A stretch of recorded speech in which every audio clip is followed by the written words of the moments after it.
আসসালামু আলাইকুম। এফএম টেকের পক্ষ থেকে আরেকটি পিসি বিল্ড নিয়ে চলে আসলাম। আজকে দেখাবো পুরা গেমিং সিরিজের ৭৫,০০০ টাকা পিসি বিল্ড। ৭৫,০০০ টাকা পিসি বিল্ডে যা যা থাকছে, এই ৭৫,০০০ টাকার পিসি বিল্ডে প্রথমে দেখাচ্ছি মাদারবোর্ড গিগাবাইটের B550M DS3S AC। এটা হচ্ছে আপনার পুরা ওয়াইফাই সাপোর্টেড।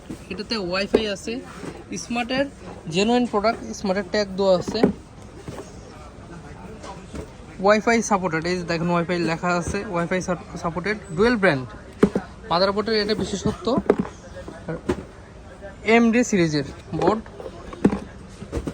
এরপর থাকছে processor Ryzen 5 5600G। Ryzen 5 5600G এখনকার সবথেকে বেস্ট পপুলার একটা প্রসেসর Ryzen 5 5600G। এই ৭৫,০০০ টাকা পিসি বিল্ডে থাকছে। তার সাথে মোট 8GB 16GB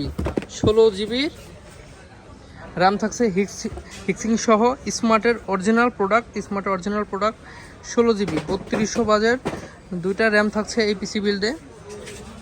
এখানে এসএসডি দিচ্ছি স্যামসাংয়ের NVMe M.2 500GB এসএসডি দিচ্ছি এই পিসি বিল্ডে।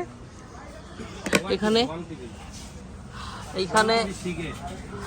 কোর্সিয়ারের পাওয়ার সাপ্লাই দিচ্ছি, কোর্সিয়ারের পাওয়ার সাপ্লাই CX 550M।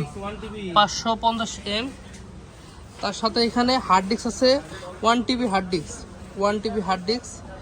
ক্যাচিংটা দিচ্ছি অ্যাপটেকের ক্যাচিং, ফুল 8GB। এই ক্যাচিংটা দেখেন কিছুক্ষণ পর লাইট চেঞ্জ হবে। তাছাড়া এই যে পিছনে একটা 8GB আছে, চাইলে এই লাইটটাও চেঞ্জ করে নিতে পারবেন।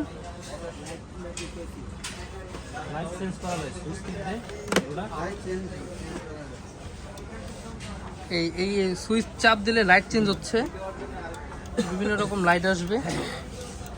এই পিছনে সামনে বিভিন্ন রকম লাইট আসবে। এই ক্যাচিংটার বিশেষত্ব মিড রেঞ্জের ভিতর সব থেকে ভালো একটা ক্যাচিং অ্যাপটেকের এই মডেলটা। এখানে কিবোর্ড মাউস দিচ্ছে হচ্ছে হ্যাবিটের ফুল হোয়াইট কিবোর্ড 8GB, তার সাথে থাকছে গেমিং সিরিজের একটা 8GB মাউস। গেমিং সিরিজের মাউসটা দেখেন, দেখলে বুঝবেন পুরো 8GB। এর সাথে গেম খেলে, ফ্রি ফায়ার পাবজি খেলে খুব স্মুথভাবে খেলতে পারবেন। এই পাশে মাউসের বাটন আছে, ফুল 8GB। মনিটর দিচ্ছি এসআরের HAO সিরিজের হোয়াইট বর্ডারলেস হোয়াইট মনিটর এসআরের। এই সম্পূর্ণ পিসি বিল্ড ৭৫,০০০ টাকা। ৭৫,০০০ টাকা পিসি বিল্ড আমাদের কাছে পেয়ে যাবেন আমাদের এফএম টেকে। আমাদের ঠিকানা New Elephant Road, Multiplan Computer City Centre, level 3, 348 349 FM Tech. আমরা সকল ধরনের পিসি বিল্ড করে থাকি। আমরা এফএম টেকে। আপনার স্বপ্নের পিসি বিল্ড তৈরি করতে আজই চলে আসুন আমাদের এফএম টেকে। আমাদের কাছে সকল ধরনের মাদারবোর্ড, ক্যাচিং, প্রসেসর আছে, সব অরিজিনাল, কোনো কপি প্রোডাক্ট সেল করি না।